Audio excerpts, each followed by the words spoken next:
সুবহানাহু ওয়া তাআলা এই তিন বিষয়ের ভিতরে প্রথম নাম্বার যে বিষয়টা উল্লেখ করেছেন, আল্লাহ তাআলা বলেন ওয়াবুদুল্লাহ, এক নাম্বার সাবজেক্ট, এক নাম্বার বিষয়। দুই নাম্বার বিষয় কি? দুই নাম্বার শিরোনাম কি? ওয়ালা তুশরিকু বিহি শাইআ। এই হলো রে বাবা দুই নাম্বার শিরোনাম। তিন নাম্বার শিরোনাম কি? তিন নাম্বার সাবজেক্ট হলো ওয়াবিল ওয়ালিদাইনি ইহসানা। তিনটা কথা আল্লাহ তাআলা এখানে নাজিল করেছেন। এক নাম্বার বক্তব্য হলো, এক নাম্বার বয়ান হলো ওয়াবুদুল্লাহ, এই আমার বান্দারা তোমরা আমি আল্লাহর ইবাদত করো। ও মুরব্বী বাবা, আল্লাহ তাআলা কি আদেশ করেছেন আপনাকে আমাকে? ও আমার বান্দারা তোমরা আমি আল্লাহর ইবাদত করো। আপনাদের কাছে আমি জানতে চাই আমরা কার ইবাদত করব? আরো জোরে বলুন, কার ইবাদত করব? আল্লাহর ইবাদত করব। আল্লাহর ইবাদত করার জন্যই তো রাত 11:30 এখনো আমরা সামিয়ানার নিচে বসে আছি। বলুন কার ইবাদত করার জন্য? আল্লাহর বন্দেগীর জন্য, আল্লাহকে পাওয়ার জন্য আমরা 11:30টায় প্যান্ডেলের ভিতরে বসে আছি। যারা চলে গেছে তাদের হয়তো নেক আমল পরিপূর্ণ হয়ে গেছে, আমাদের নেক আমল অনেক শর্ট, আমাদের নেক আমল অনেক কমতি। আরো আমাদের সওয়াব দরকার, আরো আমাদের সওয়াব দরকার। আমরা অনেক গুনাহ করে ফেলেছি, আরো সওয়াব দরকার। আমার আল্লাহ তাআলা সূরাতুল কারিয়ার ভিতরে বিস্তারিত আলোচনা করেছেন সওয়াবের বিষয় নিয়ে, গুনাহের বিষয় নিয়ে। একটি সূরা আছে 30 নম্বর পারায়, সেই সূরার নাম হলো সূরাতুল কারিয়া। আমার আল্লাহ তাআলা আলোচনা করেছেন ফাআম্মা মান সাকুলাত মাওয়াজিনুহু ফাহুয়া ফি ঈশাতির রাদিয়া ওয়া আম্মা মান খাফাত মাওয়াজিনুহু ফাউম্মুহু হাওিয়া। আমার আল্লাহ তাআলা কোরআনুল কারীমের সূরাতুল কারিয়ার ভিতরে জানায় দিয়েছেন, ও আমার বান্দারা রে, নেক আমল যদি তোমার বেশি হয়, নেক আমল তুমি যদি বেশি করতে পারো, কাল কিয়ামতের ময়দানে মিজান নামক একটা পাল্লা বা দাড়ি পাল্লা আছে না নাই? মিজান নামক একটা দাড়ি পাল্লা আছে। আল্লাহ তাআলা কোরআনুল কারীমের ভিন্ন জায়গা মিজান কি জানাই দিয়েছেন। সূরাতুর রহমানের ভিতরে আল্লাহ তাআলা মিজান সম্পর্কে জানাই দিয়েছেন, আর রহমানু আল্লামাল কোরআন খলাকাল ইনসানা আল্লামাহুল বায়ান আশ-শামসু ওয়াল কমারু বিহুসবান ওয়ান নাজমু ওয়াশ শাজারু ইয়াসজুদান ওয়াস সামাআ রাফাআহা ওয়া ওয়াদাআল মিজান। এই তো সেই মিজান। মিজান বলে আল্লাহ তাআলা আপনাকে আমাকে কি বোঝাতে চায়? কাল কিয়ামতের ময়দানে মিজান হলে একটা দাড়ি পাল্লার নাম। এই দাড়ি পাল্লার ডান পাল্লায় হবে আপনার আমার জীবনের সমস্ত নেক আমল। ভাই কথা বুঝতেছেন আমার? ডান পাল্লায় হবে আপনার আমার জীবনের সমস্ত নেক আমল, আর বাম পাল্লায় হবে আপনার আমার জীবনের সমস্ত বদ আমল। অর্থাৎ জীবনের সবগুলা থাকবে ডান পাল্লায়, আর জীবনের গুনাহগুলি থাকবে ভাই বাম পাল্লায়। এবার আল্লাহ তাআলা ফেরেশতাকে আদেশ করবে, এই ফেরেশতা, আব্দুল মালিকের জীবনের ডান পাল্লাটা সবগুলি ডান পাল্লায় উঠাও, আর গুনাহগুলি বাম পাল্লায় উঠাও। এবার টান দাও, মাপ দাও, টান দাও। আল্লাহু আকবার। ভাই বলেন না সবাই আল্লাহু আকবার। মাপ দাও, টান দাও, ওজন করো। ফেরেশতারা টান দিবে, টান দিয়া দেখবে এই মানুষটার জীবনের নেক আমলের পাল্লাটা ভারী হয়ে গেছে, নেক আমলের পাল্লা ভারী হয়ে গেছে, অর্থাৎ গুনাহের পাল্লা হালকা হয়ে গেছে। আমার আল্লাহ তাআলা বলবেন, আমার যে বান্দার নেক আমলের পাল্লাটা ভারী হয়ে গেল, আমার যে বান্দার সওয়াবের পাল্লাটা ভারী হয়ে গেল, আমার এই বান্দার আর কোনো হিসাব নিকাশের প্রয়োজন নাই। আমার এই বান্দাটারে বিনা হিসেবে জান্নাত দিয়ে দাও। আরো জোরে বলুন সুবহানাল্লাহ। আল্লাহ চাহে তো যদি আল্লাহ তাআলা আপনাকে আমাকে তৌফিক দান করে, মিজানের পাল্লায় ডান পাল্লায় হবে আপনার আমার নেক আমল, মনে আসেনি? আর বাম পাল্লায় হবে আপনার আমার বদ আমল।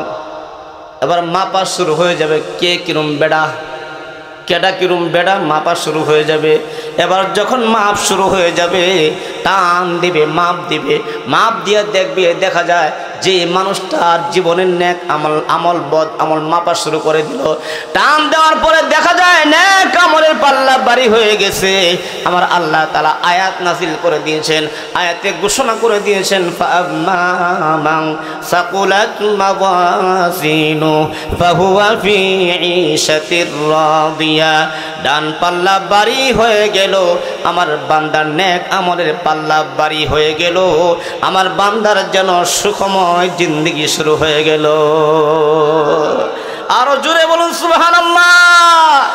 সুখময় জিন্দেগি আপনার আমার শুরু হয়ে গেল। এখন যদি ডান পাল্লা হালকা হয়, এটা তো ভালোটা শুনলেন, এখন যদি ডান পাল্লা হালকা হয়, এবার আপনি নিজের ওজন নিজের হিসাব নিজেই করেন। কিভাবে? আপনি নিজের হিসাব নিজেই করেন। আপনার চক্ষু দুইটা বন্ধ করে আপনি দেখেন আপনি জীবনে কি পরিমাণ নেক আমল করেছেন, কি পরিমাণ বদ আমল করেছেন। কেউ জানে না, জানে শুধু একমাত্র কে? আরো জোরে কোন কে জানে? আল্লাহ জানে আপনি কিরকম মানুষ, এটা আল্লাহ খুব ভালো করে জানে। আপনি কোন চরিত্রের মানুষ আল্লাহ খুব ভালো করে জানে। আপনি 5 ওয়াক্ত নামাজ পড়েন কি পড়েন না আল্লাহ তাআলা খুব ভালো করে জানে। আপনি নেক আমলে অভ্যস্ত কি অভ্যস্ত না আল্লাহ তাআলা খুব ভালো করে জানে। আগে জানেন আল্লাহ, দ্বিতীয়তে জানেন আপনি নিজে। আপনি কি পরিমাণ নামাজ পড়েছেন আর নামাজ ছেড়েছেন আপনি কি জানেন না? আপনি অবশ্যই জানেন। আপনি চক্ষু বন্ধ করলে 30 বছর জিন্দেগি সব হিসাব আপনার চোখের সামনে চলে আসবে।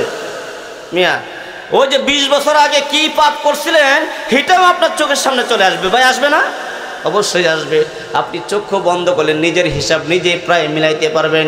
আমি যে আয়াতে কারিমা তিলাওয়াত করেছি, আল্লাহ তাআলার এক নাম্বার আদেশ হলো ওয়াবুদুল্লাহ, এই আমার বান্দা আমি আল্লাহর ইবাদত করো। এখন আপনাদের কাছে জানতে চাই ইবাদত কেন করব? ইবাদত করার একমাত্র প্রথম নাম্বার কারণ হলো আল্লাহ হলো আপনার আমার সৃষ্টিকর্তা। বলুন আপনার আমার সৃষ্টিকর্তা কে? আরো জোরে বলুন না ভাই কে? আল্লাহর নাম বলতে কি কোনো লজ্জা শরম আছে নাকি? আরো জোরে বলেন আপনার আমার সৃষ্টিকর্তা কে? আপনার আমার রিজিক দাতা কে? আপনার আমার হায়াত দাতা কে? আপনার আমার সৃষ্টিকর্তা কে? আপনি আমি আল্লাহকে বিশ্বাস করি কি করি না? আরো জোরে কোন করি কি করি না? আমরা কোনো কিছু চাইলে ভাই কার কাছে চাই? আরো জোরে কোন না ভাই কার কাছে চাই? আমরা ডাইরেক্ট চাই আল্লাহর কাছে। আল্লাহ তুমি গুনাহ মাফ করো। আমরা আল্লাহর কাছে চাই আল্লাহ তুমি ব্যবসা বাণিজ্যের ভিতরে খায়ের ও বরকত দান করো। আমরা আল্লাহর কাছে চাই আল্লাহ বিয়ে করলাম 10 বছর হয়ে গেল, এখনো সন্তানের ফয়সালা তোমার পক্ষ থেকে হয় না, ও আল্লাহ তুমি সন্তানের ফয়সালা করো। আপনাদের কাছে জানতে চাই মায়ের পেটের ভিতরে সন্তান দেওয়ার মালিক কে? আমরা কই আল্লাহ, আর এই ভণ্ডরা কয় তারা নাকি বাবার দরবারে গিয়ে সেজদা করলেই তাদের মনের আশা পূরণ হয়ে যায়। গলার আওয়াজ ছেড়ে দিয়ে কন্যা নাউজুবিল্লাহ। আরো জোরে কোন ভাই নাউজুবিল্লাহ। শুধু এটাই না, আরো কত রকম কুফরি কথা যে এরা বলে রে বাবা, রে বাবা কি ধরনের এদের কথা শুনলে মনে হয় এই বাবাই মনে হয় তার আল্লাহ। নাউজুবিল্লাহ মিন যালিক। কয় মন কারে নাকি রে আসিয়া কবরে। ভণ্ডদের কথা কি কয়? ভণ্ডরা কি কয়? পরের কথাটা শোনাচ্ছি আপনাদেরকে। কয় মন কার নাকি রে আসিয়া কবরে, জিজ্ঞাসা করিবে কইরা অভিযোগ আমায়, জিজ্ঞাসা করিবে কইরা অভিযোগ আমি বলবো দুনিয়া ছিলাম কেল্লা বাবার লোক। বুঝেন নাই? জোরে বলেন না ভাই নাউজুবিল্লাহ। ফেরেশতারা জিজ্ঞেস করবে মার রব্বুকা মা দিনুকা মান নাবিয়ুকা, এইটা না জিগাইব? হ্যাঁ উত্তর দেয় কে জানেন? যদি ফেরেশতারা জিগায় তখন আমি আমরা বাবার কথা কম। তোমরা যে কোন শাস্তি আল্লাহ তাআলা দিব এটা ভাষায় বলার মতো কিছু নাই। এমন আকীদা সম্পন্ন মানুষ সবাই সমাজে আছে না নাই? বলুন ভাই, এমন আকীদা সম্পন্ন মানুষ সমাজে আছে না নাই? আরে ভাই আমরা কার কাছে যাবো বলুন না জোরে সুরে? আমরা একমাত্র আল্লাহর কাছে যাবো। ও আল্লাহ তুমি আমাদের হায়াত বাড়ায় দাও। ও আল্লাহ আমার ছেলে পরীক্ষা দিচ্ছে, আল্লাহ তুমি পরীক্ষা পাস করাও। ও আল্লাহ আমার মেয়ে সুস্থতার নিয়ামত পাচ্ছে না, আল্লাহ তুমি সুস্থতার নিয়ামত দিয়ে ভরপুর করে দাও। ইয়া রাব্বাল আলামিন আমার মুসিবত থেকে আল্লাহ তুমি উদ্ধার করো। যা কিছু চাবো সব কিছু আমরা ভাই বলেন কার কাছে চাবো?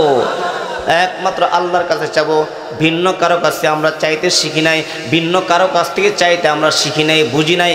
কারণ সারা বাংলাদেশে জায়গায় জায়গায় কওমি মাদ্রাসা প্রতিষ্ঠিত হয়েছে। সারা বিশ্বের ভিতরে, শুধু বাংলাদেশ নয়, সারা বিশ্বের ভিতরে যত জায়গায় কওমি মাদ্রাসা আছে, খুব খেয়াল করেন গোপন একটা কথা, সারা বিশ্বের ভিতরে যত জায়গায় কওমি মাদ্রাসা আছে, একটা কওমি মাদ্রাসার উস্তাদদের আকীদা, একটা কওমি মাদ্রাসার ছাত্রদের আকীদা, একটা কওমি মাদ্রাসার মুফতি সাহেবের আকীদা, একটা কওমি মাদ্রাসার সাথে সম্পৃক্ত যারা আছে, এদের একমাত্র আকীদা হলো আল্লাহর উপরে বিশ্বাস। আল্লাহ ছাড়া কাউকে বিশ্বাস করে না, কোনো ওলি আল্লাহকে বিশ্বাস করে না, কোনো ওলি আল্লাহর পায়ে সিজদা করে না, কোনো ওলি আল্লাহকে বাবা বলে ডাকে না। কেন ডাকে না? এরা হলো সহি আকীদার লোক, কওমের ছাত্র, কওমি উলামায়ে কেরাম। একমাত্র কওমি উলামায়ে কেরাম সহি আকীদাটা সারা বিশ্বের ভিতরে ছড়ায় দিয়েছে। সুবহানাল্লাহ। এই জন্য গত কয়েকদিন আগে আমি একটি পোস্ট করেছিলাম মোবাইলে, আপনার সন্তানকে আপনি কওমি মাদ্রাসায় ভর্তি করেন। কেন লিখলাম? আপনার সন্তানকে আপনি কওমি মাদ্রাসায় ভর্তি করেন। যদি কওমি মাদ্রাসায় ভর্তি করতে পারেন, কমপক্ষে কিছু শিখুক আর না শিখুক, কিছু পড়ুক আর না পড়ুক, কমপক্ষে মাজার পূজারি হবে না। মাজার পূজারি হবে না। ওলি আল্লাহকে তো আমরাও ভালোবাসি মিয়া, আমরা তো ভালোবাসি বালিয়ার গিয়াসউদ্দিন হুজুর রহমাতুল্লাহ আলাইহিকে, আমরা ভালোবাসি গহরপুরি হুজুর রহমাতুল্লাহ আলাইহিকে, আমরা ভালোবাসি ওই ঢাকার আব্দুর রহমান রহমাতুল্লাহ আলী সাহেবকে, আমরা ভালোবাসি যাত্রাবাড়ির মাহমুদুল হাসান সাহেব দামাত বারকাতুম আলিয়াকে। আমরা কোনো বন্ড বাবাকে ভালোবাসি না, আমরা কোনো বন্ড পীরের মুরিদ না, আমরা কোনো বন্ড পীরের বাবার পায়ে সিজদা করি না, আমরা কোনো বন্ড পীরের বাবার কাছে চাই না। আমরা যা কিছু চাই সব কিছু ভাই একমাত্র আল্লাহর কাছে চাই। কথা ঠিক না বেঠিক? আল্লাহর কাছে চাবো। আল্লাহ তাআলা বলেন আবুদুল্লাহ, আমার বান্দা আমি আল্লাহর ইবাদত করো। কেন ইবাদত করব? আপনার আমার সৃষ্টিকর্তা হলেন আল্লাহ। আল্লাহ তাআলা আপনাকে আমাকে বানাইছে, এই জন্য আল্লাহর হুকুম মানব। আল্লাহ কি হুকুম করেছেন? যত ইবাদত আছে আল্লাহ তাআলা কি হুকুম আপনার আমার উপরে করেছেন? এক নাম্বার হুকুম হলো, সবচাইতে প্রয়োজনীয় হুকুম হলো, সবচাইতে গুরুত্বপূর্ণ হুকুম হলো, আমি আল্লাহ তোমাদের উপরে 5 ওয়াক্ত নামাজ ফরজ করেছি। এই নামাজটা তুমি সময় মতো পড়ো। আমি আল্লাহর আদেশ। 5 ওয়াক্ত নামাজ সময় মতো পড়া, ভাই বলুন না কার আদেশ? আরো জোরে বলেন না কার আদেশ? আল্লাহর আদেশ। মুসা আলাইহিস সালামের জমানায়, মুসা আলাইহিস সালামের জমানায় বনি ইসরাইলের এক মেয়ে গিয়া কয়, হুজুর আমি তো বড় একটা অপরাধ করে ফেলছি। খেয়াল করেন সবাই, বনি ইসরাইলের মেয়ে মুসা নবীর কাছে গিয়া কয়, হুজুর আপনি তো আমাদের নবী, আমি তো বড় একটা ভুল করে ফেলছি। আচ্ছা কি ভুল কও? মহিলাকে হুজুর অবৈধ মিলামেশা করছে। কি বলে? অবৈধ মিলামেশা। ভাই মিলামেশা বৈধ আর অবৈধ আছে না? আজ থেকে 20 বছর আগে যে অবস্থান ছিল, বর্তমান সময় অবৈধ মিলামেশা হাজার হাজার হয় মিয়া। গলার আওয়াজ ছেড়ে দিয়ে কোন নাউজুবিল্লাহ। আরো জোরে বলে নাউজুবিল্লাহ। ফুলপুরে, আমাদের বাস স্ট্যান্ড ফুলপুরে যে কিছু রেস্টুরেন্ট হয়েছে, এই রেস্টুরেন্টগুলির ভিতরও ছেলে মেয়ের অবস্থা দেখলে মনে হয় যে তারা বিবাহিত স্ত্রী, স্বামী স্ত্রী। অথচ হেই সেরি আইছে হেই বাড়ি থেকে বেড়াইবার লাগি, আর এই সেরারা ফোন দিয়ে আনাইছে, আসো রেস্টুরেন্টে তোমার লাগে আমি একটু দেখা করি। নাউজুবিল্লাহি মিন যালিক। সমাজ যে কোন পর্যায়ে যাচ্ছে।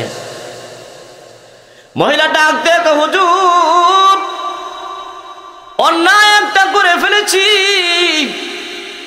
কি অন্যায় তুমি করছো? কয় হুজুর অবৈধ মিলামেশা করে ফেলছি। এই অবৈধ মিলামেশার পরে আমার পেটে আবার সন্তানও চলে আসছে। ভাই বুঝেন মিলামেশাটা বৈধ না অবৈধ? ভাই কথা কইবেন না, জোরে বলেন না, বৈধ না অবৈধ? অবৈধ মিলামেশা মানে জিনা করছে, সন্তান পেটে চলে আইছে। সন্তান পেটে আসার পরে হুজুর কয়, মুসা আলাইহিস সালাম আচ্ছা ঠিক আছে তুমি কি বলবা বলে শেষ করো। মেয়ে ডাক দিয়ে কয়, হুজুর অবৈধ মিলামেশার মাধ্যমে পেটে সন্তান চলে আসছে। পেটে সন্তান আসার পরে এই সন্তান পেটের ভিতর আস্তে আস্তে বড় হয়ে গেছে, এখন বড় পরিপূর্ণ হয়ে গেছে, ফালাইতেও পারি না। সন্তান ভূমিষ্ঠ হলো দুনিয়ার জমিনে। সন্তান ভূমিষ্ঠ হওয়ার পরে এবার কয় ও গো মুসা পয়গম্বর, এখন সন্তান ভূমিষ্ঠ হওয়ার পরে আমার হুঁশ জ্ঞান ফিরে আইছে, আমি এটা ভালো করি নাই, খারাপ করেছি, এটা সবের কাজ করি নাই, গুনাহের কাজ করেছি হুজুর, গুনাহের কাজ করেছি। যখন আমার ব্রেনটা ফিরে আসলো, আমার যখন মস্তিষ্ক ঠিক হয়ে গেল, আমি এই সন্তানটাকে নিজের হাতে মেরে ফেলেছি। একদম মেলামেশা অবৈধ অপরাধ। এই সন্তান পেটে বড় হয়েছে অপরাধ, ভূমিষ্ঠ হয়েছে আরেক অপরাধ, আবার এই ভিডিও সন্তানে মাইরা ফলাইছে। ভাই অপরাধ কয়টা হয়ে গেল? বহুটি। এবার মেয়ের বক্তব্য শোনার পরে মূসা আলাইহিস সালাম একজন আল্লাহর পয়গম্বর, আল্লাহর পয়গম্বরের সামনে এমন করে বক্তব্য যখন একটা মেয়ে দিচ্ছে, মূসা আলাইহিস সালাম জুড়ে এমন একটা ধমক দিলেন। ধমক দিয়া বলেন, এই খারাপের ঘরের খারাপ, যা এখান থেকে, আমার সামনে থেকে তুই যা, সর। এত বড় অন্যায়ের কথা তুই মেয়ে হয়ে আমি মূসা নবীর সামনে কেমন করে, যা এখান থেকে। ভয়ে মেয়েটা চলে গেল। মেয়েটা চলে যাওয়ার পরে জিবরাইল আলাইহিস সালাম সাথে সাথে মূসা নবীর লগে দেখা করার জন্য চলে আইছে। জিবরাইল কে মিয়া? আল্লাহর ফেরেশতা, পয়গম্বরদের কাছে আসা যাওয়া করে যিনি, ওনার নাম হলো জিবরাইল। জিবরাইল আলাইহিস সালাম আয়েশা বলে, ওগো মূসা পয়গম্বর, আমার আল্লাহ তাআলা পাঠাইছেন আপনার সাথে দেখা করার জন্য গো পয়গম্বর। মূসা আলাইহিস সালাম জিবরাইলকে জিজ্ঞেস করে, ভাই জিবরাইল বলো কেন আল্লাহ তোমারে পাঠাইছেন?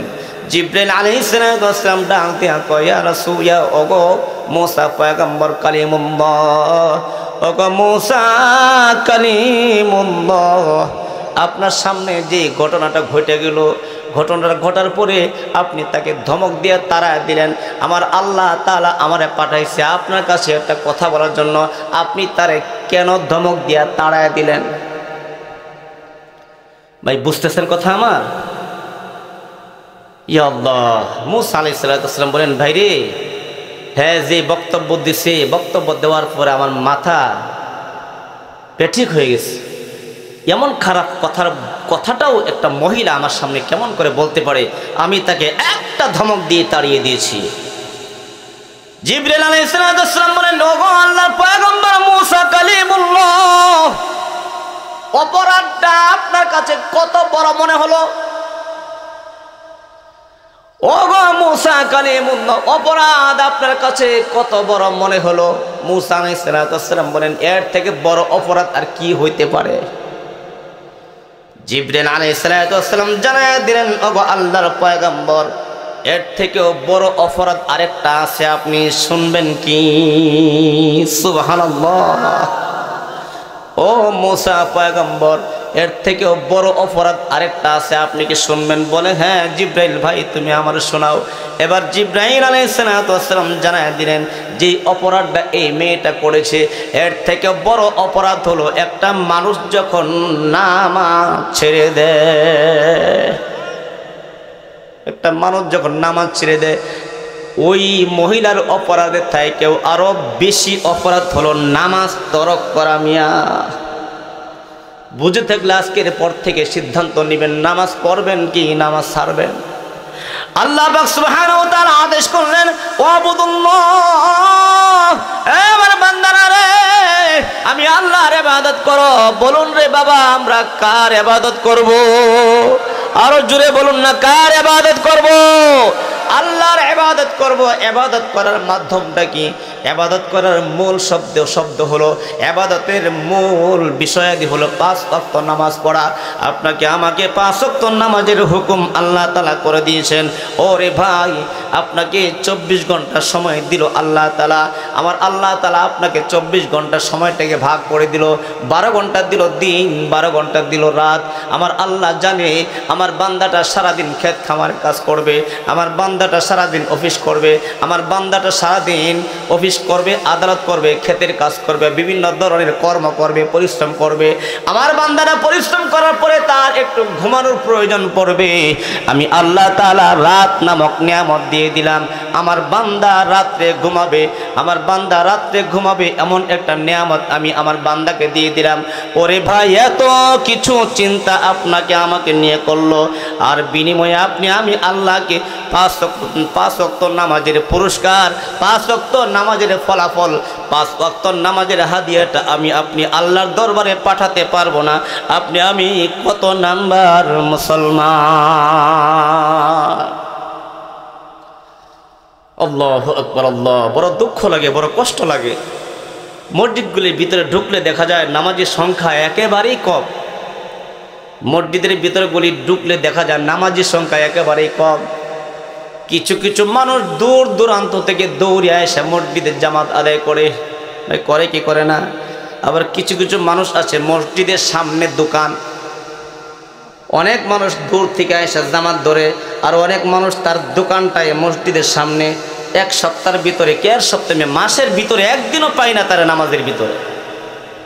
আল্লাহ তাআলা এই বেনামাজি ভাইগুলিকে নামাজি বানায় দেখ। সকলে কোন আমিন। আরো জোরে বলুন আমিন, আরো জোরে বলুন আমিন। বলুন দেখি ভাই, ইবাদত কার করব, বন্দেগি কার করব, গোলামি কার করব? আমি আল্লাহর গোলামি যদি আমি না করতে পারি, আমি কেমন করে আল্লাহর সামনে মুখ দেখাবো মিয়া? কাল কিয়ামতের ময়দানে দুনিয়ার জমিনে থাকা অবস্থায় যেই জিন্দেগির হায়াতটা আমাকে আল্লাহ তাআলা দান করেছেন, এই জিন্দেগির ভিতরে কয় ওয়াক্ত নামাজ পড়েছেন আর কয় ওয়াক্ত নামাজ ছেড়েছেন, কাল কিয়ামতের ময়দানে ভাই জবাবদিহি করা লাগবো নি না লাগবো না? লাগবে।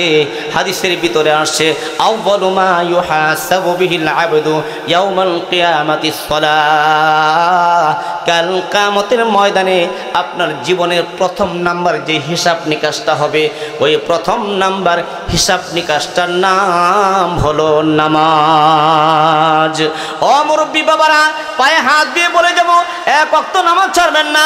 ও আমার যুবক ভাইরা, পায়ে হাত দিয়ে বলে যাবো, এক ওয়াক্ত নামাজ ছাড়বা না রে বাবা, এক ওয়াক্ত নামাজ ছাড়বা না।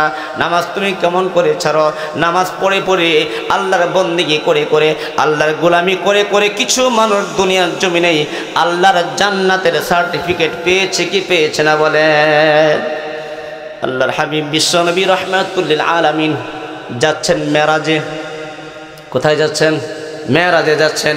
মেরাজে যাওয়ার সময় বুরাক নিয়ে যখন উড়াল দেয়, এমন সময় দেখা যায় মাটির কাছ থেকে, নিচ থেকে একটা কবর থেকে জান্নাতের সুঘ্রাণ পাওয়া যায়। আর জোরে বলবেন না সুবহানাল্লাহ? নবীজি জিব্রাইলকে বলে, এই জিব্রাইল, এই ঘ্রাণটা কিসের? জিব্রাইল আলাইহিস সালাম উত্তর দেয়, মিয়া উত্তরটা খেয়াল করেন। জিব্রাইল আলাইহিস সালাম উত্তর দেয়, ইয়া রাসূলুল্লাহ, ইয়া হাবিবাল্লাহ, আমি মেরাজে যাওয়ার সময় একটা কবর থেকে জান্নাতের ঘ্রাণ পাইলাম। এই কবরটা কার গো নবীজি, আপনি কি জানতে চান? বলে, হ্যাঁ রে জিব্রাইল, আমি জানতে চাই। জিব্রাইল আলাইহিস সালাম রাসূলকে জানায় দিলেন, ইয়া রাসূলুল্লাহ, ইয়া হাবিবাল্লাহ, এই কবরটা হলো একটা মানুষের, আর ওই মানুষটাও ছেলে নয়, ওই মানুষটাও কোনো হাফেজ নয়, ওই মানুষটাও কোনো আলেম নয়, মানুষটা কোনো দ্বীনের মুবাল্লিগ নয়। মানুষটা হলো সাধারণ একটা মেয়ে, যে মেয়েটা ছিল মা আসিয়ার খাদেমা। আর জোরে বলুন না সুবহানাল্লাহ? মা আসিয়ার খাদেমা। কিরে জিব্রাইল, কি বলিস তুই? বলে, নবীজি, মা আসিয়ার যে খাদেমাটা মেয়েটা ছিল, যে খাদেমাটা ছিল, এটা বড় একজন আল্লাহওয়ালা ছিল। কেমন আল্লাহওয়ালা ছিল? কেমন আল্লাহওয়ালা ছিল? মেয়ে একটু বিবরণ দেমিয়া শুনে নেন। আর একটু আগে যদি বসতে পারতাম, কিছু বয়ান আপনাদেরকে শোনাইতাম। মা আসিয়ার খাদেমা, আসিয়ার খাদেমা এত জান্নাতের সার্টিফিকেট দুনিয়াতে পাইলেন কেমন করে? এই জিব্রাইল কেমন করে পাইল? জিব্রাইল আলাইহিস সালাম আসিয়ার খাদেমার বিবরণ দিচ্ছেন কেমন করে। জিব্রাইল আলাইহিস সালাম বলেন, ইয়া রাসূলুল্লাহ, ইয়া হাবিবাল্লাহ, ওই ফেরাউনের জমানায় ফেরাউন সে নিজেকে খোদা বলে দাবি করেছিল। ভাই সবাই তো জানেন, ফেরাউন সে নিজেরে খোদা বলে দাবি করত, নিজেরে খোদা বলতো, সকলেই ভয়ে হয়তোবা তারে খোদা বলে মানত, কিন্তু দুজন মানুষ তাকে খোদা বলে মানেনি। এর ভিতরে একজন হলো তার বিবি আসিয়া, আর আরেকজন হলো তার বিবির খাদেমা একটা মেয়ে। ফেরাউন ডাক দিয়া কয়, সব রাজ্যে সবাই আমারে মানে, বউরে তুই আমারে মানলি না, রাজ্যের সবাই আমারে মানে, তুই শুধু আমারে মানলেন, রাজ্যের কেউ না মানে না, যদি শুধু তুই আমারে মানতি তাহলে আমি আত্মাটা আমার শান্তি পাইতো। বউ তো ভাই যেমন তেমন বউ না, বউটা তো যেমন তেমন বউ না। বলে স্বামী আপনাকে আমি স্বামী বলে মানি, আপনাকে আমি খোদা বলে কোন যুক্তিতে মানবো? আমার খোদা তো একজন, যিনি হলেন আল্লাহ। আমার আল্লাহ তো একজন আছে, আপনাকে আমি খোদা বলে কোন যুক্তিতে স্বীকার করব? আমার সৃষ্টিকর্তা আছে, আমার হায়াতদাতা আছে, যিনি আমাকে সৃষ্টি করেছেন, উনি তো আমার রব। আমি আমার রবের উপর ঈমান এনেছি, তোমার সাথে আমার বিয়ে হয়েছে, স্বামী বলে তোমাকে 100 বার স্বীকার করি, খোদা বলে তোমাকে আমি 1 সেকেন্ডের জন্য স্বীকার করি না। গলার আওয়াজ ছেড়ে দিয়ে কন্যা ভাই সুবহানাল্লাহ। ভিতরে ভিতরে আসিয়ার খাদেমা মেয়েটাও ইসলাম ধর্ম গ্রহণ করে ফেলেছে। মেয়ে ডাক দেয়া কয়, ও ফেরাউন, আপনাকে আমি মুনিব বলে মানি, অর্থাৎ আপনাকে আমি মালিক বলে মানি, দুনিয়ার মালিক, কিন্তু আমার সৃষ্টিকর্তা হলেন আল্লাহ। আপনাকে আমি আল্লাহ বলে স্বীকার করতে পারি না, খোদা বলে আপনাকে আমি স্বীকার করতে পারি না। কি করবেন আমারে কইরালাম? সুবহানাল্লাহ করবেন না? মারবেন কি মারবেন, কি করবেন আমার কইরালাম? আমি এটা ধারধারি না। আমার আল্লাহ হলেন একজন। আমার আল্লাহ কি? আমাদের আল্লাহ কয়জন বলেন না ভাই? আমাদের আল্লাহ হলেন একজন, রব্বি আল্লাহ। আমাদের রব হলেন আল্লাহ। গলার আওয়াজ ছেড়ে দিয়ে কোন আলহামদুলিল্লাহ। আমাদের রব হলেন আল্লাহ। তোমাকে কোন যুক্তিতে রব বলে স্বীকার করব? এবার ফেরাউন মনে মনে চিন্তা করে, এই দাসীরা আমার দেখবার আছে, দাসীরা কি করার আছে? আমার একটু দেখবার আছে। কেমনে দেহে? দাসীরা কয়, দাসী এদিকে আয়। তোর ফলাফান কয়জন? খেয়াল করতেছেন? কাকু কষ্ট হইতেছে আপনার? কয় তোর ফলাফান কয়জন? আমার ফলাফান কয়জন আপনি জানেন না? আল্লাহ তাআলা 3 সন্তান আমাকে দিয়েছেন। দাসীর কয় সন্তান বলেন না ভাই? 3 সন্তান। এবার ফেরাউন করে কি মেয়ে খেয়াল করেন, আল্লাহর ভালোবাসা দাসী তার অন্তরে কি পরিমাণ ধারণ করেছে। মেয়ে এক্সাম্পল, ছোট্ট একটা ঘটনা আপনাদেরকে শোনায় দেই। দাসী ডাক দেয়া কয়, কি করবেন করে ফেলেন। বলে তোর সন্তান কয়জন? 3 সন্তান আমার। সন্তানগুলিকে ডাইকা নিয়ে আসলেন। এবার জিজ্ঞেস করে, তোমার একটা সন্তানকে যদি আমি মেরে ফেলি, এরপরেও কি তুমি আল্লাহরে মানবা না আমারে মানবা? দাসী ডাক দিয়া কয়, আমার সন্তানকে আপনি মারবেন কোন দুঃখে? অপরাধ করলে আমি করছি, আমারে মারেন, আমার সন্তানকে মারবেন কি লিগি? কথা তো ঠিকই।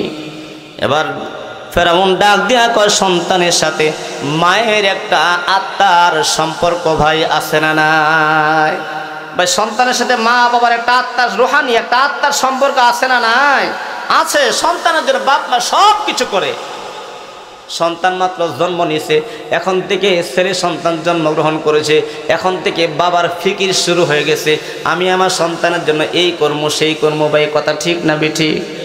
2 সন্তান, 2 সন্তানের ফিকিরে তার বাবার ব্রেনে চলে আসলো। এক সন্তানের বয়স মাত্র 3 বছর, আরেক সন্তানের বয়স মাত্র 1 বছর। ভাই বড় তো বয়স সারে না এখনো। এখন থেকে সন্তানের ফিকির ভাই দুনিয়ার প্রত্যেকটা বাবাই করে কি করে না? সন্তানের সাথে বাবা মায়ের সম্পর্কটা ভাই আছে না নাই? শুধু আছে না এরকম না, দুনিয়া সব ভালোবাসা যেন আল্লাহ তার সন্তানের প্রতি মা বাবাকে আল্লাহ তাআলা দান করেছেন। ঠিক না বেঠিক ভাই বলেন না? অবশ্যই ঠিক। কেন? সন্তান আঘাত পাইলে এই আঘাত যেন মায়ে পায়। সন্তান স্কুল থেকে এখনো আসে না, মা খালি বারবার বাড়ির গেটের দিকে তাকিয়ে তাকিয়ে খালি দেখে, আমার সন্তান এখনো স্কুল থেকে আসে না কেন, আমার মেয়ে এখনো স্কুল থেকে আসে না কেন। ছেলে গেল ঢাকা, ছেলে আসবে সন্ধ্যার সময়, মা বারবার ফোন দেয়, এই বাবা তুমি কোন পর্যন্ত আসছো? তখন সে বলে, আমি মা এই মাওনা পর্যন্ত আসছি, আমি ভালুকা পর্যন্ত আসছি, ইত্যাদি ইত্যাদি। সন্তানের সাথে বাবা মার একটা আত্মার সম্পর্ক ভাই আছে না নাই? ফেরাউন মনে মনে চিন্তা করে এর সন্তানরা আমি শাস্তি দিব, এরপরে দেখি আল্লাহরে ভুলে গিয়ে আমার এনে আল্লাহ কইয়া স্বীকার করে। এবার ফেরাউন ডাক দিয়া কয়, আমার সাগরিদ মুরিদান যারা আছো, একটা ডেকসি নাও, একটা ডেকসির ভিতরে কিছু তেল গরম করো। কিছু তেল এমন ভাবে গরম করলো যেন তেলের উপর দিয়ে ফোটা ফোটা বক শুরু হয়ে গেছে, এমন গরম করে। এবার দাসীকে ডাক দিয়া কয়, এই দাসী, আমারে মানবি না তোর আল্লাহরে মানবি? আমি অবশ্যই আমার আল্লাহরে মানি, তোমারে মানি না। ফেরাউন বড় সন্তানটাকে হাতের ভিতরে ধরে ইমানি পরীক্ষা করে, সন্তানের মার ইমানি পরীক্ষা করে। বলেন ভাই কি পরীক্ষা করে? ইমানি পরীক্ষা করে। আল্লাহর প্রতি ভালোবাসা তার কেমন, আল্লাহর প্রতি ভালোবাসা তার গভীরটা কেমন।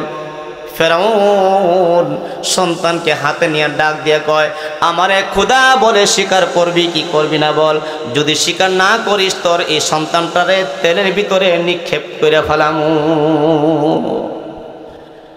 মা ডাক দিয়ে কয়, ফেরাউন, এত বড় অন্যায় তুমি আমার সাথে করো না রে ফেরাউন।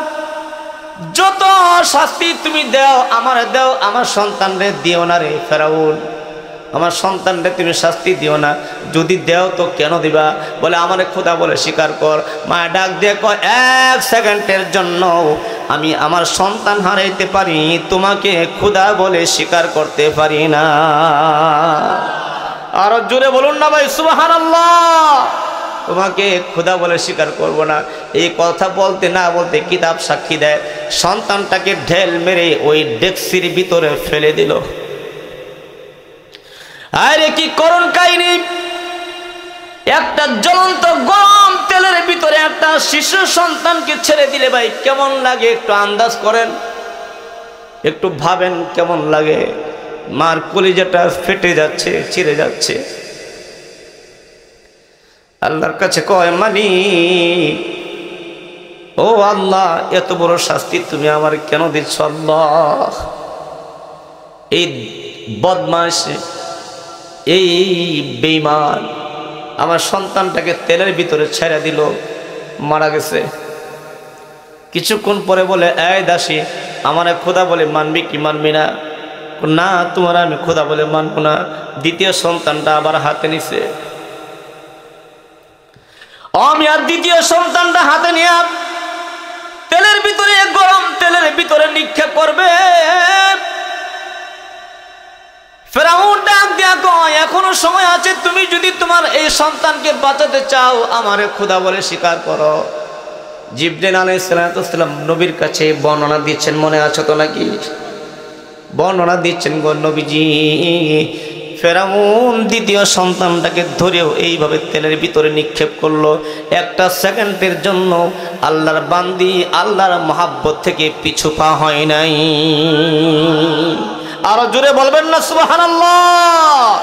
আল্লাহর সাথে সম্পর্ক ভাই কেমন হওয়া দরকার, আল্লাহর সাথে ভালোবাসাটা ভাই আপনার আমার কেমন হওয়া দরকার। কিতাবের মাঝখানে আমরা পেয়েছি একে একে 3টি সন্তান ছিল ভাই। কয়টা সন্তান ছিল? 3টা সন্তান ছিল। 3টা সন্তানকে এই গরম ডেকসি তেলের ভিতরে নিক্ষেপ করে মেরে ফেললো। এরপরে সন্তানের মাকে মারলো। আমার আল্লাহ তাআলা জিবরাইল আলাইহিস সালামকে ফেরেশতাদেরকে পাঠিয়ে দিলেন যে নারীটা আমি আল্লাহর ভালোবাসায় তার সন্তানকে হারালো। 1 সেকেন্ডের জন্য আমি আল্লাহরে ভুলে নাই, 1 মুহূর্তের জন্য তারা ঈমান থেকে পিছুপা হয় নাই, 1 সেকেন্ডের জন্য আমি আল্লাহকে ভুলে নাই। এই বান্দিটা, এই মানুষটার কবরটারে ও ফেরেশতারা জান্নাতের বাগান বানায় দাও। আল্লাহ তাআলা জান্নাতের বাগান বানায় দিলেন। ওই কবরের উপর দিয়ে যখন নবীজি সাল্লাল্লাহু আলাইহি সাল্লাম মেরাজে যায়, জিবরাইলকে ডাক দেয়া কয়, ভাই জিবরাইল, এই কবর থেকে জান্নাতের ঘ্রাণ পাচ্ছি। কার কবর? এবার জিবরাইল পরিচয় দেয়, এই কবরটা হলো ওই ফেরাউনের দাসীর কবর। আরো জোরে বলুন না ভাই সুবহানাল্লাহ। ও মুসলমান, ও আল্লাহর বান্দারা, আল্লাহর সাথে আপনার আমার সম্পর্ক দরকার আছে না নাই? আর জোরে বলুন না ভাই, আছে না নাই? আল্লাহর সাথে সম্পর্ক হলো আপনার আমার আসল পুঁজি। আল্লাহকে ভালোবাসে, এটা হলো আপনার আমার আসল পুঁজি মিয়া। আল্লাহকে ভালোবাসি, এটা হলো আপনার আমার আসল পুঁজি। আল্লাহকে ভালোবেসে কিন্তু আপনি আমি ঠকি নাই। আবু বকর সিদ্দিক রাদিয়াল্লাহু তাআলা আনহু আল্লাহকে ভালোবাসছিল। কেমন ভালোবাসা বাসছিল আবু বকর সিদ্দিক রাদিয়াল্লাহু তাআলা আনহু আল্লাহ ও তার রাসূলকে এত বেশি ভালোবাসতো, আল্লাহর পক্ষ থেকে দুনিয়াতে জীবিত থাকা অবস্থায় আবু বকর সিদ্দিক রাদিয়াল্লাহু তাআলা আনহুর প্রতি সন্তুষ্ট হয়ে আল্লাহ তাআলা দুনিয়াতে জীবিত থাকা অবস্থায় জান্নাতের সার্টিফিকেট দিয়েছে। জান্নাতের সার্টিফিকেট তারা দুনিয়াতে থাকা অবস্থায় পেয়ে গিয়েছেন। মিয়া ওমর ফারুক রাদিয়াল্লাহু তাআলা আনহু দুনিয়াতে জীবিত অবস্থায় জান্নাতের সার্টিফিকেট পেয়ে গেছেন। আলী রাদিয়াল্লাহু তাআলা আনহু দুনিয়াতে জীবিত অবস্থায় জান্নাতের সার্টিফিকেট পেয়ে গেছেন। তারাও তো মানুষ, তাদের জীবন ছিল কেমন, আর আপনার আমার জীবন কেমন?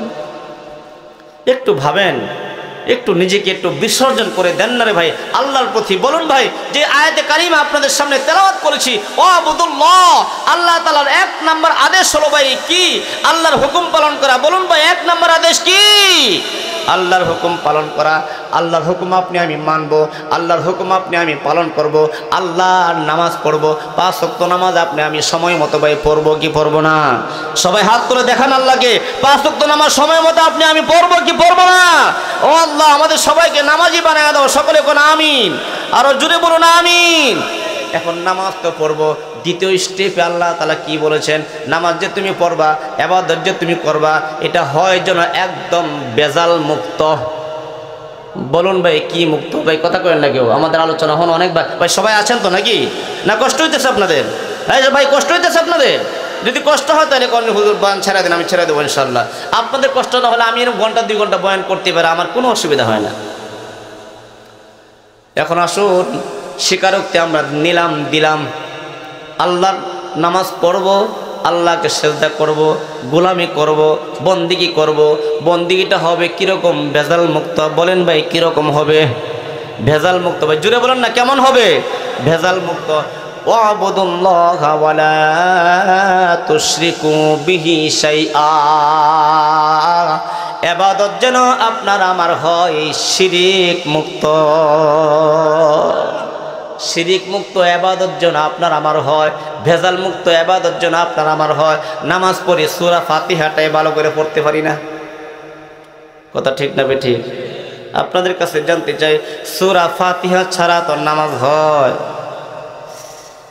এক ওয়াক্ত নামাজ দেখান তো, এই নামাজের ভিতরে সূরা ফাতিহা নাই? প্রত্যেক রাকাতেই সূরা ফাতিহা। তারাবির নামাজ পড়বেন সূরা ফাতিহা, বিতরের নামাজ পড়বেন প্রথমেই সূরা ফাতিহা, ফরজ নামাজ পড়বেন সূরা ফাতিহা। প্রথমে সূরা ফাতিহা আপনাকে আমাকে তেলাওয়াত করতে হবে। নফল পড়ব প্রথমে সূরা ফাতিহা। সূরা ফাতিহা ছাড়া কোনো নামাজ নাই, সূরা ফাতিহা ছাড়া নামাজের কোনো অংশ নাই। প্রথমে আপনি আমি একটি সূরা পড়ব, সেই সূরার নাম হলো সূরাতুল ফাতিহা। এখন সূরাতুল ফাতিহা আপনার আমার শিক্ষা বা সহি করে পড়তে পারি কি পারি না আপনি ভালো জানেন। এখন বাবারা, নওজোয়ান যুবক ভাইয়ারা, আমি আপনার কাছে প্রশ্ন রাখতে চাই, সূরা ফাতিহা তোমার সহি না, তাহলে তোমার নামাজ কি বেজাল মুক্ত হইল নি? হায় রে, বড় আফসোস লাগে, বড় দুঃখ লাগে। নামাজ পড়ছে, এমন নামাজি নামাজ পড়ে, তার নামাজ দেখে বোঝাই যায় না সে যেন নামাজ পড়ছে। এমন অঙ্গ ভঙ্গি দিয়ে সে নামাজ পড়ে, নামাজের ভিতরে চুলকানি বাইরা যায়, নামাজের ভিতরে নাক সিমটায়, নামাজের ভিতরে এদিক সেদিক তাকায়। নামাজ এমন করে নামাজ পড়ছে, রুকুর ঠিক নাই, সিজদার ঠিক নাই, কিয়ামের ঠিক নাই, দাঁড়ানোর ঠিক নাই, বসার ঠিক নাই, রুকুর ঠিক নাই, সিজদার ঠিক নাই। এই হলো আপনার আমার নামাজ।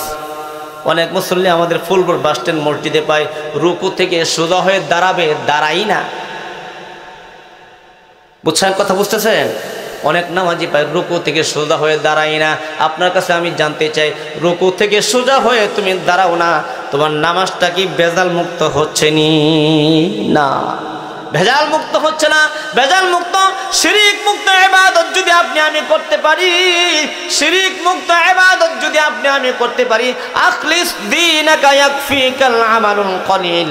একটু আমল করবেন, বেশি করার দরকার নাই। সারা রাত নামাজের দরকার নাই। এশারের নামাজ মসজিদের জামাতের মাধ্যমে আদায় করেন, এশারের নামাজ মসজিদে গিয়ে জামাতের মাধ্যমে আদায় করেন, এরপরে খাওয়া দাওয়া করেন। খাওয়া দাওয়া করার পরে আপনি শুয়ে পড়েন, মনে মনে আপনার নিয়ত হলো আমি এশারের নামাজ মসজিদ থেকে জামাতে আদায় করলাম, এখন খাওয়া দাওয়া করলাম, এখন শুয়ে পড়ব। মনে মনে নিয়ত ফজরের নামাজ ও মসজিদে গিয়ে জামাতের মাধ্যমে আদায় করব। কিতাব সাক্ষী দেয় এশারের নামাজ জামাতে আদায় করলেন, ফজরের নামাজ আপনি জামাতে পড়বেন, এই নিয়ত করে আপনি শুইছেন। আপনি সারা রাত যেন ঘুমাইলেন না, সারা রাত যেন আপনি ইবাদত নফল নামাজ পড়লেন। সারা রাত নফল নামাজে সব আপনার আমার আমল নামায় কে দিবেন বলেন ভাই? আল্লাহ তাআলা দিবেন। ও মুসলমান, ইবাদত হবে ভেজাল মুক্ত, ইবাদত হবে শিরিক মুক্ত। শিরিক কারে কয় বিস্তারিত আলোচনা করতে গেলে অনেক সময়ের প্রয়োজন, শুধু একটু সিম্পল আপনাদেরকে দিয়ে যায়, একটু সিমটম আপনাদেরকে দিয়ে যায়। আপনি ছেলেকে বিয়ে করাইছেন, যেই বাড়িতে বিয়ে করাইছেন এই বাড়ির সবাই আলেম, সবাই কি আলেম, সবাই নামাজ পড়ে। এখন আপনি তো গিয়া পড়ছেন বিপদ, আপনি কিন্তু নামাজি না, বুঝছেন? এখন যেই ছেলেরে যেই বাড়িতে বিয়ে করেছেন, আপনি বিয়ে বাড়িতে গেলেন বেড়াইতে, এখন বিয়ে বাড়িতে গিয়া দেখেন আপনার ফুতুরা বেড়া হিডাও নামাজ পড়ে, আপনার বিয়ায়ও নামাজ পড়ে, আপনার যে চাচা তো বিয়াই হিডাও নামাজ পড়ে, সবাই নামাজ পড়ে। এখন তো আপনি তো নামাজ পড়েন না, এখন করছেন কি? এখন সবাই যে নামাজ পড়তেছে, এখন আমি নামাজ না পড়লে কেমন দেখা যায়? কি তাও নি লাগতো না? এখন আমি নামাজ না পড়লে কেমন দেখা যায়? এই যে আপনি নামাজ না পড়লে কেমন দেখা যায়, বিপদে পড়ে আপনি নামাজে গেলেন, আপনার এই নামাজ নয়, আপনার এই নামাজটা হলো শিরিক যুক্ত নামাজ। মানুষকে দেখানোর জন্য আপনি নামাজে গেলেন, মানুষকে দেখানোর জন্য যেই কাজটা করা হয় এটাই হলো শিরিক। বিস্তারিত আলোচনা আর করবো না, সামনের দিকে আগাবো না। যে আয়াতে কারিমা আপনাদের সামনে তিলাওয়াত করেছিলাম, প্রথম নাম্বার আল্লাহর আদেশ ছিল ওয়াবুদুল্লাহ, এবার বান্দারা আমি আল্লাহর ইবাদত করো। বলুন বাবা, কার ইবাদত করব? আর ওই যুবক ভাইরা কথা কও না কেন, কার ইবাদত করব? আল্লাহ তোমার কাছে প্রধান বক্তা হয়ে আজকে আলোচনা করলাম। যাদেরকে পাইলাম যে কয়জন মুসল্লি ছিল, ইনশাল্লাহ কিছুক্ষণ পরে মুসল্লি আবার কিছু বেড়ে গেছে। সকলের কাছে আমি একটি ওয়াদা নিতে চাই, আগামীকাল থেকে নয়, আজকের ফজর থেকে 5 ওয়াক্ত নামাজ ভাই কে কে পড়বেন আল্লাহকে দেখান। ও আল্লাহ, আমার মুরব্বী বাবাগুলির আল্লাহ তুমি কবুল আর মঞ্জুর করো, আমার যুবক ভাইগুলিকে আল্লাহ তুমি কবুল আর মঞ্জুর করো, আমার সাদা দাড়িওয়ালা মুরব্বী বাবাগুলিকে আল্লাহ তুমি কবুল আর মঞ্জুর করো। সকলে কোন আমিন, আরো জুড়ে বলুন আমিন। ও ভাইয়ারে, নামাজ ছাড়া কোনো গতি আছে না? নাই, কোনো গতি নেই নামাজ ছাড়া। নামাজ আপনাকে আমাকে করতেই হবে। ইবাদত তো এই যে আপনি আমি এখানে আসছি, এটাও একটা ইবাদত। ইবাদতের সংজ্ঞা কি? আল্লাহর হুকুম নবীর তরিকা মতে জীবনযাপন করা, এটাই হলো ইবাদত। আল্লাহর হুকুম নবীর তরিকায় জীবনযাপন করার নাম কি ভাই বলেন? ইবাদত। আল্লাহ তাআলা যে 5 ওয়াক্ত নামাজ আপনার আমার উপরে ফরজ করেছেন, আপনার কাছে আমি ছোট্ট একটা প্রশ্ন রাখতে চাই। ফজরের সকালবেলা আপনি একটু সময় আল্লাহকে দিলেন, জোহরের টাইমে একটু সময় আল্লাহকে দিলেন, আসরের টাইমে একটু সময় আপনি আল্লাহকে দিলেন, মাগরিবের টাইমে একটু সময় আপনি আল্লাহকে দিলেন, হ্যাঁ এশারের টাইমে একটু সময় আপনি আল্লাহকে দিলেন। বেশি সময় দরকার নাই, দিন রাত 24 ঘন্টার ভিতরে 2টা ঘন্টা আপনি আল্লাহকে দিতে পারেন না, আপনি আল্লাহর কেমন নাশুকরিয়া বান্দা। আমাদের সবাইকে আল্লাহ তাআলা 5 ওয়াক্ত নামাজি বানায় দেখ, সকলে কোন আমিন, আরো জোরে বলুন আমিন। এখন নামাজ পড়ব, ইবাদত করব ভাই, শিরিক মুক্ত ইবাদত করব। বলুন ভাই কি মুক্ত ইবাদত করব? শিরিক মুক্ত ইবাদত। আবার বলেন কি মুক্ত ইবাদত? শিরিক মুক্ত ইবাদত, অর্থাৎ কাউকে দেখানোর জন্য কোনো আমল করব না। আমল করব কার উদ্দেশ্যে? আরো জোরে বলেন কাকে দেখাবো? আল্লাহকে দেখাবো। আরো জোরে বলেন কার উদ্দেশ্যে নামাজ পড়বো? আল্লাহর উদ্দেশ্যে নামাজ পড়ব, আল্লাহর ইবাদত করব, আল্লাহকে ভালোবাসবো, আল্লাহর কুদরতি পায়ে সেজদা করব। মসজিদে আজান হয়ে গেছে, মসজিদে গিয়ে নামাজ জামাতের সহিত নামাজ পড়ে আসব। আসরের আজান হয়ে গেছে, আপনার কাজকর্মটা একটু সময়ের জন্য বিরতি রেখে মসজিদে গিয়ে জামাতে নামাজটা আপনি পড়ে আসেন। এবার মাগরিবের টাইম হয়ে গেছে, মসজিদে গিয়ে জামাতে নামাজটা আপনি আদায় করে আসেন। এবার এশারের টাইম হয়ে গেছে, নামাজটা পড়ে ফেলেন, নামাজটা পড়ে খাবার দাবার খাবেন, খাবার দাবার খাওয়ার পরে শুয়ে পড়বেন, ঘুমায় পড়বেন। মনে মনে নিয়ত থাকবে আপনি ফজরের নামাজ জামাতে আদায় করবেন, পড়বেন। এমন নিয়ত, সঠিক নিয়ত করে যদি আপনি জীবনটা পরিচালিত করতে পারেন, আপনি আমি মরতে দেরি হবে, আপনার আমার কবরটা আমার আল্লাহ তাআলা জান্নাতের বাগান বানাইতে দেরি করবেন না। আপনার আমার কবর জান্নাতের বাগান হোক, আপনি আমি চাই কি চাই না? আরো জোরে বলুন, চাই কি চাই না? আল্লাহ তাআলা আমাদের সবাইকে কবুল করুক, সকলে কোন আমিন। আরো জোরে বলুন আমিন। 1 নাম্বার শিরোনাম ছিল আল্লাহর আদেশ মানব, 2 নাম্বার শিরোনাম ছিল শিরিকবিহীন বেজাল মুক্ত ইবাদত করব, 2 নাম্বার শিরোনাম। 3 নম্বরে আরেকটি কথা কিন্তু বাকি ছিল। 3 নাম্বারটা কি? 3 নাম্বারটা হলো আমার আল্লাহ তাআলা ঘোষণা দিয়েছেন ওয়াবিল ওয়ালিদাইনি ইহসানা। আমার বান্দারা রে, আমি আল্লাহর ইবাদত করবি, স্বীকার করলি, বেজাল মুক্ত ইবাদত করবি, স্বীকার করলি, আমি আল্লাহ পাইলাম। নামাজ পড়বি, স্বীকারোক্তি আমরা ভাই আল্লাহকে দিছি কি দিছি না? আল্লাহকে আমরা হাত তুলে স্বীকারোক্তি দিয়ে দিয়েছি। ও মালিক, আজকের পর থেকে 5 ওয়াক্ত নামাজ পড়ব। ও মালিক, শিরিক মুক্ত নামাজ পড়ব, শিরিক মুক্ত আমল করব। 3 নম্বর যে বক্তব্য হলো, 3 নম্বর যে বয়ানটা হলো, সেই বয়ানটা আল্লাহ তাআলা করেছেন আপনার আমার মা বাবা সম্পর্কে। সুবহানাল্লাহ। রাসূল সাল্লাল্লাহু আলাইহি ওয়াসাল্লাম বলেন, হুমা জান্নাতুকা ওয়া নারুক। আমার উম্মত, তোমার জান্নাত, তোমার জাহান্নাম তোমার ঘড়ি। সুবহানাল্লাহ বলবেন না? তোমার জান্নাত, তোমার জাহান্নাম তোমার ঘরে। হাদিসের ভিতরে পরিষ্কার আসছে, মা বাবার খেদমত করো, মা বাবা তোমার প্রতি সন্তুষ্ট, স্বয়ং তো আল্লাহ তাআলা তোমার প্রতি সন্তুষ্ট। সুবহানাল্লাহ। ও মিয়া, মা বাবাকে সন্তুষ্ট করলে যদি আল্লাহ তাআলা সন্তুষ্ট হয়ে যায়, মা বাবাকে সন্তুষ্ট করলে যদি মালিক আপনার আমার প্রতি সন্তুষ্ট হয়ে যায়, তাহলে আপনার কাছে আমি প্রশ্ন রাখতে চাই, মা বাবাকে অসন্তুষ্ট করলে আল্লাহ অসন্তুষ্ট ভাই হবেন কি হবেন না? কোরআনুল কারীমের ভিতরে আল্লাহ তাআলা আয়াত নাযিল করে জানায় দিয়েছেন, এই আমার বান্দারা, এমন ব্যবহার তুই তোর মায়ের সাথে করবি না, এমন ব্যবহার তুই তোর বাবার সাথে করবি না, যে ব্যবহার করলে পরে তোর মা বাবা উফ একটু শব্দ বলে, এমন আচরণ তোর মায়ের সাথে বাবার সাথে করা আমি আল্লাহর পক্ষ থেকে নিষেধ। ও মিয়া, মা বাবা কত বড় নিয়ামত। আপনি যদি আপনার মা বাবাকে সম্মান করেন, আপনার সম্মান কে বাড়ায় দিবে? আল্লাহ তাআলা আপনার সম্মান বাড়ায় দিবে।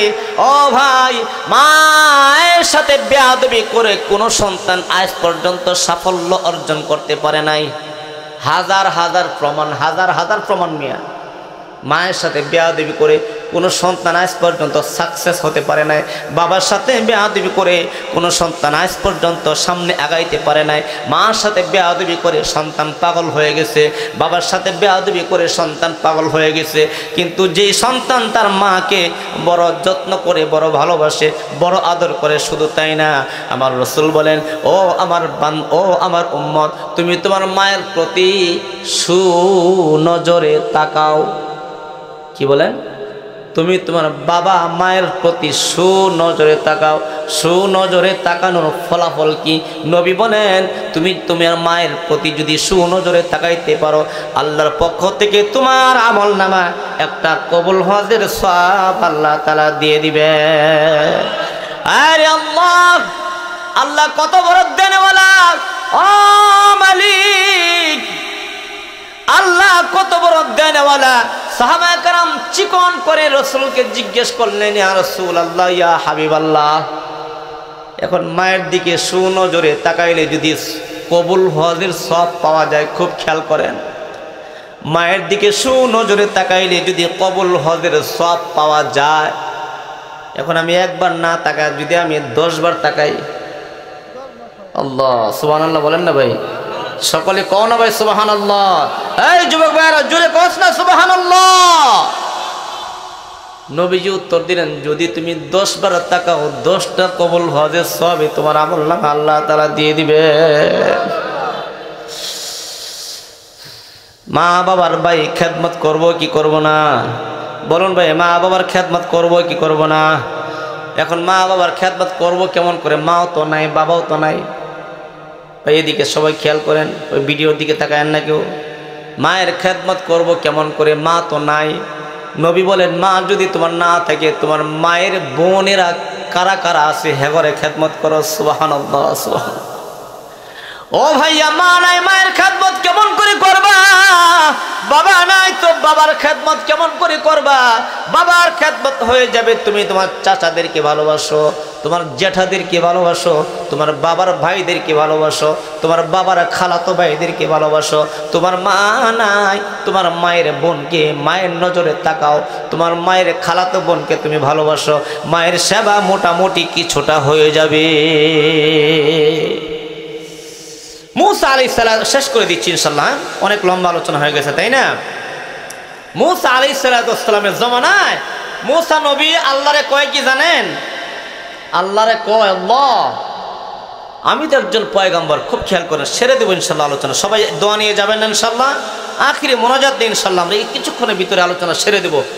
কয়, আল্লাহ আমি তো একজন তোমার পয়গম্বর, আচ্ছা আল্লাহ তোমার কাছে আমি একটা কথা জানবার চাই। মুসা কালিমুল্লাহ যাকে বলা হয়, কালিমুল্লাহ মানে কি? আল্লাহর লগে সরাসরি কথা বলতে যিনি, উনি হলেন মুসা। মুসা আলাইহিস সালাম তুর পাহাড়ে গিয়ে আল্লাহর কাছে কয়, মালিক, ও মালিক, আমি তো একজন পয়গম্বর, আমি তো জান্নাতি হব, অবশ্যই হব, কারণ সমস্ত পয়গম্বর জান্নাতি। আল্লাহর কাছে কয়, আল্লাহ আমি তো জান্নাতে যাব অবশ্যই, তবে একটা কথা আমি জানবার চাই আপনার কাছে। কয়, কি কথা? বলে, মুসা রে কি কথা? মুসা আলাইহিস সালাম বলে, ইয়া রব্বাল আলামিন ইয়া গফুরুর রহিম, তুমি তো আমারে জান্নাতের ভিতরে একটা সাথী দিবা তো? কহ, দিমু তো। হ্যাঁ অবশ্যই দিব তোমাকে জান্নাতের একটা সাথী। তো আল্লাহ আমি জানবার চাই জান্নাতের ভিতরে আমার সাথীটা, বন্ধুটা কে হবে? কোন আলেম হবে আমার বন্ধু?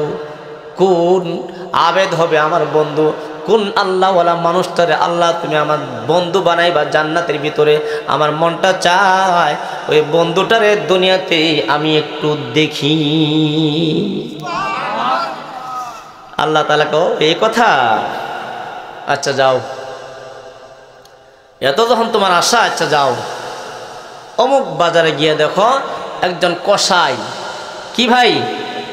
একজন কসাই এটা গরু কিনে জবাই করে করে গোশত বিক্রি করে। যেই মানুষটা গরু কিনা জবাই করে করে গোশত বিক্রি করে, এটাই হবে তোমার জান্নাতের বন্ধু। আরো জোরে বলবেন না ভাই সুবহানাল্লাহ? ভাই গলার আওয়াজ ছেড়ে দিয়ে কোন না সুবহানাল্লাহ।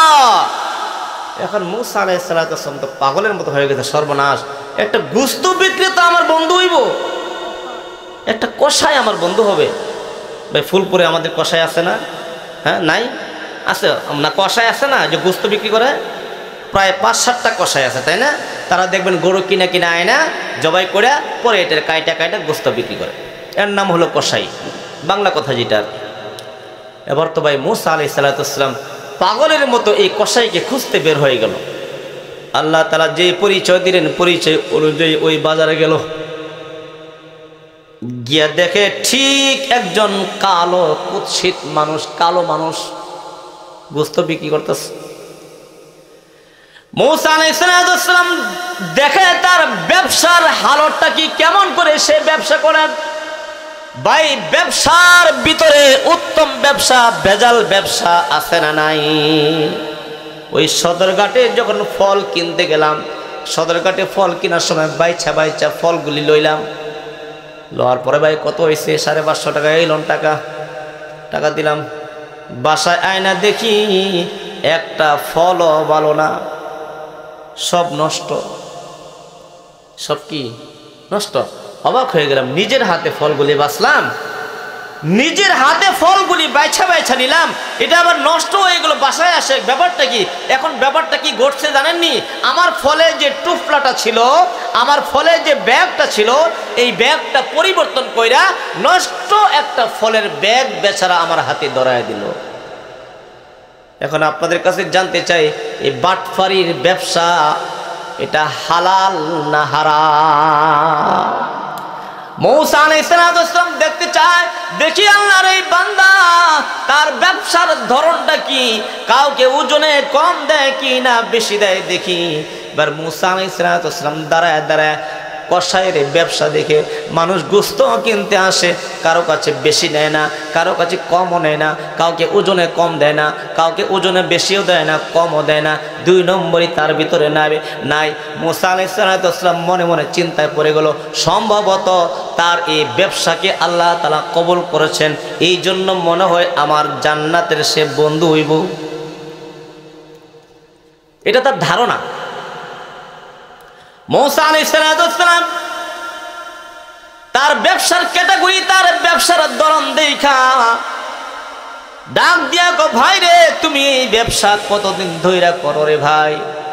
বলে, হুজুর আমি অনেকদিন ধরে এই ব্যবসা করি, তবে চেষ্টা করি আমি যেন ব্যবসার ভিতরে বিন্দু পরিমাণ কোনো ভেজাল করে ব্যবসা করি না, হালালভাবে ব্যবসা করার জন্য চেষ্টা করি গো আল্লাহর পয়গম্বর। তো আপনি কেন আসছেন? বলে, আমি তোমার বাড়ির মেহমান হব, আমি তোমার বাড়িতে যাব, তুমি নিবানি আমারে? হ্যাঁ অবশ্যই তো নিব। আপনি আমার বাড়ির মেহমান হবেন আর আমি নিব না? অসম্ভব কথা। মুসা আলাইহিস সালামের কসাইয়ের মেহমান হয়ে গেলেন, বাড়িতে গেলেন। বাড়িতে যাওয়ার পরে দেখা যায় মুসা আলাইহিস সালাম বাড়িতে গিয়ে দেখেন এই ব্যবসায়িক কসাই ভাইটা তার বাড়ির ভিতরে একটা থলের মাঝখানে একটা মুরব্বী একটা মহিলা, জীর্ণ শীর্ণ, হাঁটতে পারে না, চলতেও পারে না, কথা বলার শক্তিও তার নাই, এমন বৃদ্ধ হয়ে গেছে, এমন বয়স হয়ে গেছে। মুসা আলাইহিস সালাম বলেন, এই মহিলার কাছে গিয়া সন্তান তার মায়ের কাপড়গুলি পরিষ্কার পরিধান করে, পরিষ্কার পরিচ্ছন্ন করে সুন্দর কাপড় পরাইলেন।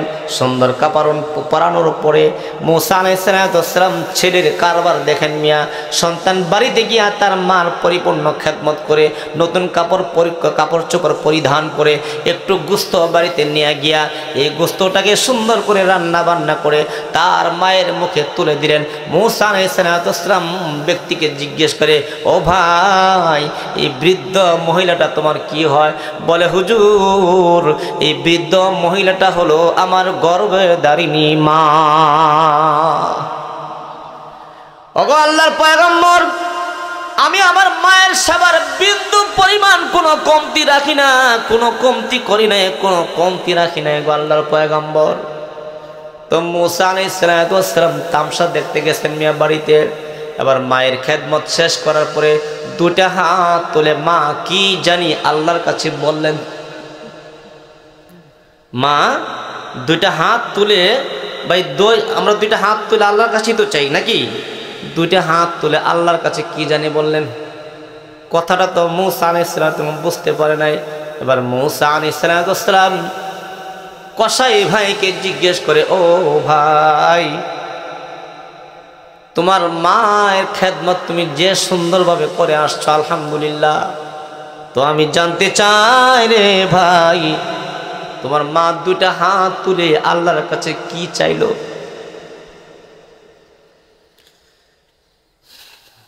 তোমার মা 2টা হাত তুলে আল্লাহর কাছে বললো কি চাইলো তুমি কি জানো? বলো, হুজুর আর কোয়েন না, আর কোয়েন না, আমার মা আমার হায়াত বাড়ায় দেন, আল্লাহ এটাও চায় না। আমার ধন সম্পদ বাড়ায় দেন, এটাও চায় না। আমার মা আমাকে আল্লাহ ধনী বানায় দেন, সেটাও চায় না।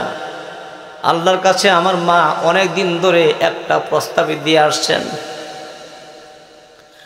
ওগো মুসা পয়গম্বর, ওগো আল্লাহর পয়গম্বর, আমার মা প্রত্যেকদিন 2টা হাত তুলে আল্লাহর কাছে বলেন, মালিক আমি তোমার কাছে কিচ্ছু চাই না আল্লাহ, আমার সন্তান আমাকে যেইভাবে শ্রম দিয়েছে আল্লাহ, আমার সন্তান আমার যে ভালোবাসা দিয়েছে আল্লাহ, আমার সন্তান আমার যেইভাবে খেদমত করেছে আল্লাহ, ও মালিক আমার সন্তানকে আল্লাহ তুমি কাল কিয়ামতের ময়দানে মুসা পয়গম্বরের সাথে জান্নাতের সঙ্গী বানায় দিও।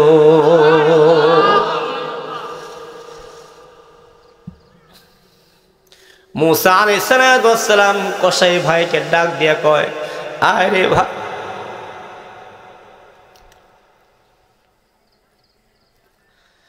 আরে ভাই আয় তুই আমার বুকে আয়।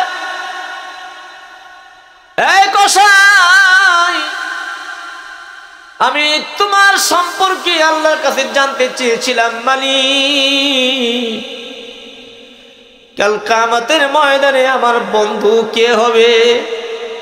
ইয়া আল্লাহ, কাল কিয়ামতের ময়দানে জান্নাতে আমার সঙ্গীটা কে হবে? আমার আল্লাহ তাআলা যে নামটা ঘোষণা করেছেন কসাই রে, সেই নামের মানুষটাই হলা তুমি। বলুন দেখি ভাই, মা বাবার খেদমত করার দরকার আছে না নাই? আরো জোরে বলেন, আছে না নাই? বনি ইসরাইলের এই ঘটনাগুলি বয়ান করা যায়, কারণ বনি ইসরাইলের অনেক ঘটনা আমরা বয়ান করি, এই ঘটনা থেকে অনেক কিছু আমরা শিখতে পাই, অনেক কিছু আমরা জানতে পাই। মায়ের খেদমত করে যে কসাইটা জান্নাতি বনে গেল, ও বাবা, ও আমার নওজোয়ান যুবক ভাই, আমরা কি মা বাবার খেদমত করে জান্নাত কামাই করতে পারি কি পারি না? ও মুসলমান, যে আয়াতে কারিমা তিলাওয়াত করেছিলাম, এক নাম্বার আলোচ্য বিষয় ছিল ওয়াবুদুল্লাহ। আমার বান্দারা রে, আমি আল্লাহর ইবাদত করো। ও মুসলমান, ও শ্রোতা ভাইয়েরা, বলুন দেখি আমরা কার ইবাদত করব? আরো জোরে বলতে হবে, কার ইবাদত করব? আল্লাহর ইবাদত করব। ইবাদতটা হবে লা তুশরিকু বিহি শাইআ, ইবাদত হবে একদম শিরিক মুক্ত। বলুন দেখি ভাই, কি মুক্ত ইবাদত হবে? শিরিক মুক্ত ইবাদত হবে, ভেজাল মুক্ত ইবাদত হবে, দেখানো ইবাদত হবে না। কাউকে দেখানোর জন্য আমরা ইবাদত করব না, কাউকে দেখানোর জন্য আমরা নামাজ পড়ব না, কাউকে খুশি করার জন্য আমরা ইবাদত করব না। খুশি করার জন্য ইবাদত করব কার? একমাত্র আল্লাহর। শেষ কথা হলো অবিল ওয়ালিদাইনি ইহসানা, মাতা পিতার প্রতি সদয় ব্যবহার, মাতা পিতার প্রতি সুন্দর আচরণ দেখায় জীবন যাপন করব। মাকে সালাম দিব, মার পায়ের নিচে সন্তানের বেহেশত। আমার রাসূল পরিষ্কার বলে দিয়েছেন, এর মানেটা কি? এর মানেটা হলো মায়ের খেদমত করবেন পরিপূর্ণ, একটু একটু না, মায়ের খেদমত পরিপূর্ণ করবেন। মা বৃদ্ধ হয়ে গেছে, মায়ের সেবা করেন।